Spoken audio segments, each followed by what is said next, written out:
Welcome back to my channel. Today we will discuss organization structure. Previous video में हमने discuss करा था organising. आज हम सेकेंड पार्ट में डिस्कस करेंगे ऑर्गेनाइजेशनल स्ट्रक्चर. ऑर्गेनाइजेशन स्ट्रक्चर क्या होता है? स्ट्रक्चर से हमें क्लियर हो रहा है कि जो एम्प्लॉइज वर्किंग कर रहे हैं ऑर्गेनाइजेशन में, ठीक है, उनकी सारी डिटेल्स कि कौन सी पोस्ट पे वो काम कर रहे हैं, ठीक है, क्या उनकी अथॉरिटीज है, क्या उनकी रिस्पॉन्सिबिलिटीज है. तो ये सारा स्ट्रक्चर कौन बताता है? Organisational structure. Under the organisation structure various post are created to perform different activities for attainment of objectives of the organisation. Organisation में क्या है? वेरियस पोस्ट, जो ये मैंने बताया ना, different authorities, different responsibility, different type of works जो उनको दिए जाते हैं. किस लिए दिए जाते हैं?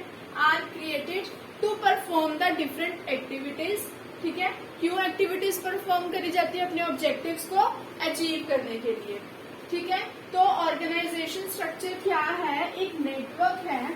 किसका नेटवर्क है? जॉब पोजीशंस का, रिस्पॉन्सिबिलिटीज का and authorities at different level. ठीक है, जो ऑर्गेनाइजेशन स्ट्रक्चर है हमें मेनली डिस्क्राइब करता है. क्या डिस्क्राइब करता है? First, job position. जो एम्प्लॉय ऑर्गेनाइजेशन में काम कर रहा है वो किस पोस्ट पे काम कर रहा है, किस बेस पे वो काम कर रहा है, अकॉर्डिंग टू क्वालिफिकेशन ही इज वर्किंग और नॉट. ठीक है, उसके बाद जो उसको रिस्पॉन्सिबिलिटीज असाइन होती है, अथॉरिटीज उसको दी जाती है.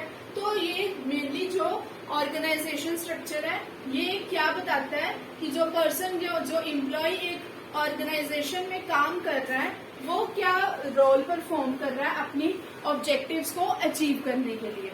ठीक है, तो ऑर्गेनाइजेशन स्ट्रक्चर में क्या होता है? हमें पता है एम्प्लॉयज को, हर एम्प्लॉयज को अपनी अपनी पोस्ट के अकॉर्डिंग काम दिया जाता है. ठीक है, तो अपने जो ऑब्जेक्टिव्स की तरफ कॉन्सेंट्रेट करते हैं एम्प्लॉयज. तो इसमें क्या होती है? तो पुअर कोऑर्डिनेशन नहीं होती है. ठीक है, कोऑर्डिनेशन जो होती है बिटवीन एम्प्लॉयज वो अच्छी हो जाती है. क्यों अच्छी हो जाती है? Because everyone knows their work, so they will concentrate on their work only, जिससे वो अपना ऑब्जेक्टिव क्या करते हैं? अचीव करते हैं. तो इसमें कोऑर्डिनेशन की कोई प्रॉब्लम नहीं आती है ऑर्गेनाइजेशन स्ट्रक्चर में. बेटर कम्युनिकेशन होता है. जो टॉप लेवल मैनेजमेंट ने अपने मिडिल लेवल मैनेजमेंट से कम्युनिकेट करना है या लोअर लेवल ने मिडिल मैनेजमेंट से कम्युनिकेट करना है, तो इनका जो कम्युनिकेट है, फ्लो ऑफ कम्युनिकेशन है, वो भी अच्छा होता है ऑर्गेनाइजेशन स्ट्रक्चर. क्यों अच्छा होता है? क्योंकि हर किसी को अपनी अथॉरिटीज एंड रिस्पॉन्सिबिलिटीज असाइन होती है. ठीक है, उसके बाद डिस्कस करेंगे स्पैन ऑफ मैनेजमेंट. अक्सर हमें ये क्वेश्चन आ जाता है स्पैन ऑफ मैनेजमेंट. ठीक है, तो स्पैन ऑफ मैनेजमेंट क्या होता है? Span of management refers to number of subordinates that can be effectively managed by superior. ठीक है, कितने एम्प्लॉयज जो सुपीरियर मैनेज कर रहा है उसको हम बोलते हैं स्पैन ऑफ मैनेजमेंट. ठीक है, स्पैन ऑफ मैनेजमेंट क्या होता है कि जो नंबर ऑफ सबऑर्डिनेट्स है जिनको मैनेज कर रहा है, कौन मैनेज कर रहा है? सुपीरियर्स. ठीक है, उसको हम बोलते हैं स्पैन ऑफ मैनेजमेंट. तो अगर हमारा स्पैन ऑफ मैनेजमेंट अच्छा चलेगा, ठीक है, तो स्पैन ऑफ कंट्रोल,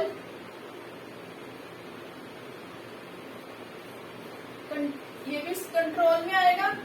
क्यों कंट्रोल में आएगा?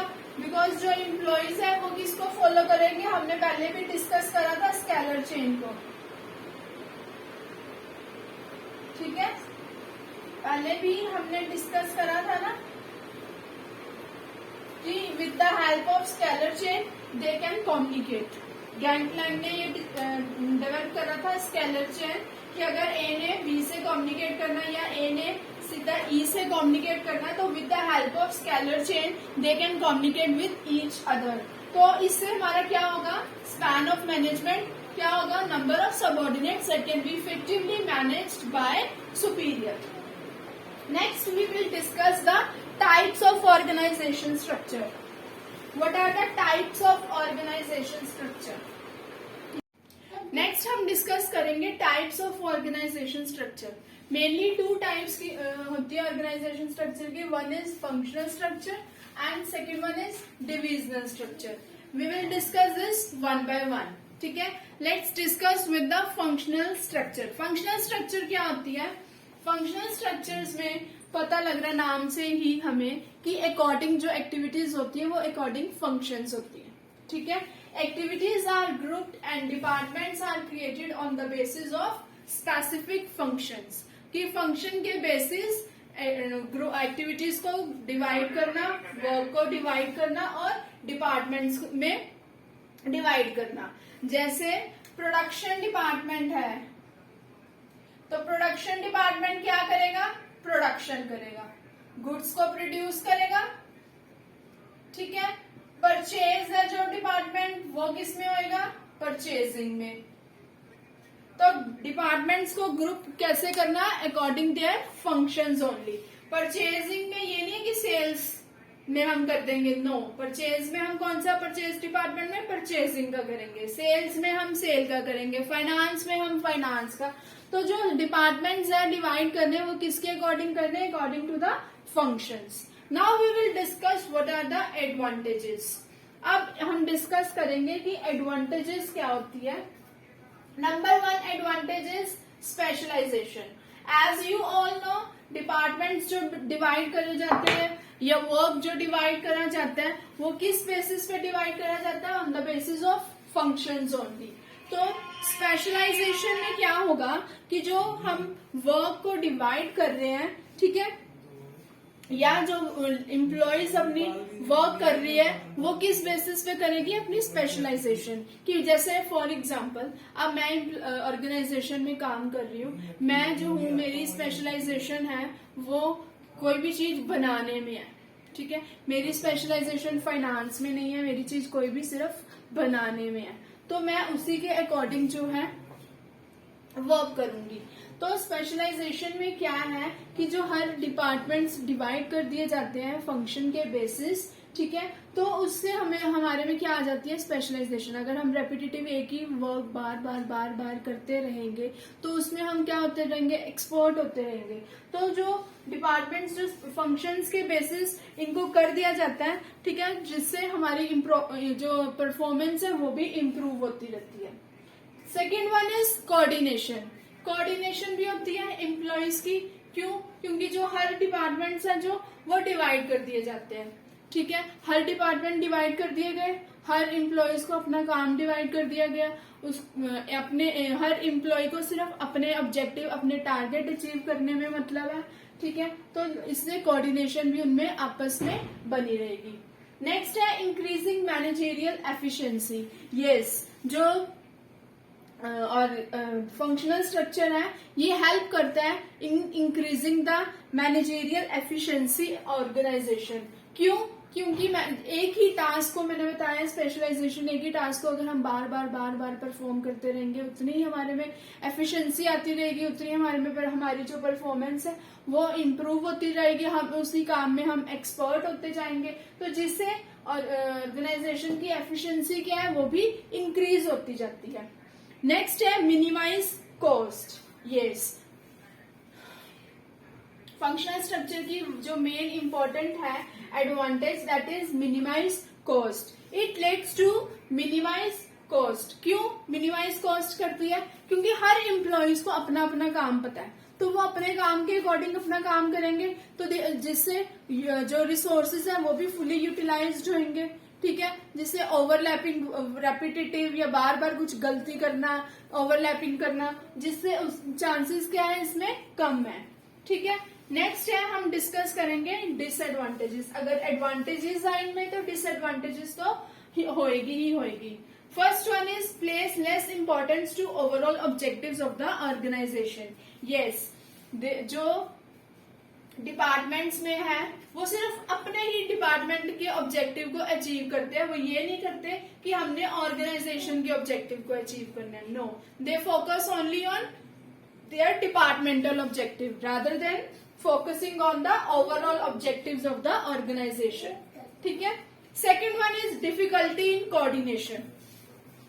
हर डिपार्टमेंट में अपने एम्प्लॉयज अपने डिपार्टमेंट के अकॉर्डिंग काम करते हैं, जो दूसरे डिपार्टमेंट के एम्प्लॉयज होते हैं वो उनमें आपस में कोऑर्डिनेशन ही नहीं होती। कैसे? अगर परचेज डिपार्टमेंट है, जो परचेज डिपार्टमेंट के एम्प्लॉयज हैं वो सिर्फ अपनी परचेजिंग में फोकस करेंगे, they will not focus on sales, sale में वो फोकस नहीं करेंगे, ठीक है, जिससे कोऑर्डिनेशन में दिक्कत रहती है। क्यों? क्योंकि सेल्स वाले कहेंगे कि हमने अपनी सेल्स इंक्रीज करनी है, तो वो क्या कहेंगे, वो कस्टमर को डिस्काउंट ऑफर करेंगे। पर जो परचेज वाले हैं वो परचेज वाले क्या कहेंगे, नहीं हमने अपनी परचेजिंग देखनी है, फाइनेंस देखना है हमने अपना, हम ज्यादा उनको डिस्काउंट ऑफर नहीं करेंगे। तो जिससे इन बिटवीन दोनों में क्या होगा, कंफ्लिक्ट होगा। यही सेम कंफ्लिक्ट ऑफ इंटरेस्ट में है, ठीक है। तो इनमें जो कोऑर्डिनेशन की प्रॉब्लम है वो डिफिकल्टी है। नेक्स्ट, कंफ्लिक्ट ऑफ इंटरेस्ट, आपस में झगड़ा होगा। क्यों? क्योंकि जो डिपार्टमेंटल के अकॉर्डिंग डिवाइडिंग है तो सिर्फ वो अपने ऑब्जेक्टिव्स डिपार्टमेंट के ही ऑब्जेक्टिव्स देखेंगे, they will not see the objectives of the organisation. तो जैसे ही मैंने ये एग्जांपल दी आपको, परचेज डिपार्टमेंट और सेल्स आपस में झगड़ा करेंगे तो इससे चांसेस क्या होते हैं, कंफ्लिक्ट ऑफ इंटरेस्ट, ठीक है। नेक्स्ट है हमारी डिविजनल स्ट्रक्चर। सेकेंड टाइप है वो डिविजनल स्ट्रक्चर। डिविजनल स्ट्रक्चर में क्या होता है कि जो एंटरप्राइज या ऑर्गेनाइजेशन डिवाइड करे जाते हैं अकॉर्डिंग देयर मेजर प्रोडक्ट्स के अकॉर्डिंग जो डिपार्टमेंट्स हैं डिवाइड करे जाते हैं। जैसे अगर कोई मेडिसिन का काम कर रहा है तो उसको मेडिसिन के डिपार्टमेंट में डिवाइड कर देना, टेक्सटाइल्स का कर रहे हैं उसको टेक्सटाइल के, मतलब प्रोडक्ट के अकॉर्डिंग डिपार्टमेंट जो क्रिएट करना, उसको हम बोलते हैं divisional structure. Next we will discuss advantages. Advantages क्या है इसकी? पहला, प्रोडक्ट स्पेशलाइजेशन। हर जो डिवीजन डिवाइड करी जाती है वो किसके बेसिस पे करी जाती है, प्रोडक्ट के बेसिस। तो प्रोडक्ट में क्या आ जाते हैं, प्रोडक्ट की स्पेशलाइजेशन आ जाती है। जैसे अगर हम मेडिसिन की कर रहे हैं तो हमें हमारी स्पेशलाइजेशन किस में होगी, मेडिसिन में ही होगी हम, ठीक है। तो इसमें क्या ये हमारी एक एडवांटेज होगी है कि हम किसी भी प्रोडक्ट की हम क्या हमारे में क्या हो जाती है, स्पेशलाइजेशन हो जाती है। Next one is quick decision making. जो डिविजनल स्ट्रक्चर है इसमें जो डिवाइड करा जाता है वो किस बेसिस पे, प्रोडक्ट के बेसिस पे करा जाता है। तो जो हमारा कोई भी प्रोडक्ट है वो किसी दूसरी जो डिपार्टमेंट कह लो उस पर डिपेंड नहीं होता, ठीक है, इंडिपेंडेंट होता है, जिसके लिए हम अपना एक क्विक डिसीजन ले सकते हैं, ठीक है। उसके बाद है divisional result can be assessed. Division में हर डिपार्टमेंट हर प्रोडक्ट के अकॉर्डिंग डिवाइड करा जाता है, तो हम हर जो डिविजनल जो है उसका हम प्रॉफिट और लॉस फाइंड आउट कर सकते हैं कि जो हमारी ये डिविजनल है ये प्रॉफिटेबल है भी है या नहीं है। अगर जो हमारी प्रॉफिटेबल है वी विल कंटिन्यू, अगर हमारी वो अनप्रॉफिटेबल है, प्रॉफिटेबल नहीं है, तो we will close there only, हम वहीं पे उसको क्या बंद कर देंगे, उसको आगे कंटिन्यू करेंगे ही नहीं, क्योंकि हम कंटिन्यू किसको करेंगे, जिसमें हम प्रॉफिटेबल है। तो डिविजनल रिजल्ट भी इसमें लग जाते हैं पता। नेक्स्ट है growth and expansion. Growth and expansion में भी हेल्प करती है हमारी। कैसे ग्रोथ एंड एक्सपेंशन में हमारी हेल्प करती है कि अगर हमने कोई भी प्रोडक्ट या कोई भी प्रोडक्ट डिपार्टमेंट बिटवीन ऐड करना है तो हम चुपचाप अपना एक नया डिपार्टमेंट ऐड ऑन कर सकते हैं विदाउट एनी डिस्टर्बिंग, किसी भी डिपार्टमेंट को without any disturbing we will add any one of the product department. Next we will discuss the disadvantages. Disadvantages क्या है? एक तो सबसे पहले कंफ्लिक्ट होता है। क्यों कंफ्लिक्ट होता है? क्योंकि हमारे में जो है डिवाइड जो है वो प्रोडक्ट के बेसिस है, हम सिर्फ एक ही प्रोडक्ट के तरफ कंसंट्रेट करेंगे, बाकी प्रोडक्ट्स को हम क्या है भूल जाएंगे। तो जो बाकी जो प्रोडक्ट डिपार्टमेंट होंगे तो उनसे हमारा क्या होगा, झगड़ा होएगा। क्यों झगड़ा होएगा? क्योंकि हमारा जो मेन पर्पस होगा सिर्फ अपने डिपार्टमेंट को अचीव करने के लिए, हम दूसरे के जो रिसोर्सेज है उनको यूज कर लेंगे, जो कॉस्ट है उनकी यूज कर लेंगे, हम सिर्फ अपने पे कंसंट्रेट करेंगे। तो इससे दो प्रोडक्ट डिपार्टमेंट में झगड़े हो सकते हैं। नेक्स्ट है प्रोडक्ट फोकस डिपार्टमेंट। सिर्फ हम किस पे फोकस करते हैं, प्रोडक्ट पे ही फोकस करते हैं, बाकी चीजों को हम इग्नोर करते हैं। ठीक है, तो जो डिपार्टमेंट है फोकस देयर प्रोडक्ट ओनली, ठीक है, वो दूसरे प्रोडक्ट को की तरफ कॉन्सेंट्रेट नहीं करते हैं। तो this is the advantage. Next है सेल्फिश एटीट्यूड। जैसे मैंने यहाँ भी बताया, हमारा सेल्फिश एटीट्यूड, हमने अपने प्रोडक्ट को सक्सेस करने के लिए हमने सिर्फ अपनी उसी ऑब्जेक्टिव की तरफ अचीव मतलब ध्यान देना है, फोकस देना है। हमने किसी डिपार्टमेंट की कॉस्ट को, किसी चाहे रिसोर्सेज की तरफ नहीं ध्यान देना। हमारा जो सिर्फ ध्यान होगा वो प्रोडक्ट की तरफ ध्यान होगा। तो जिससे इसमें क्या कह सकते हैं, सेल्फिश एटीट्यूड। तो ये था हमारा आज का topic. You can take a screenshot. If you like my videos, then please don't forget to subscribe my videos. ठीक है, मिलते हैं अब हम आपके साथ एक नए और इंटरेस्टिंग टॉपिक के साथ। तो तब तक के लिए thank you and have a nice day and don't forget to subscribe my channel.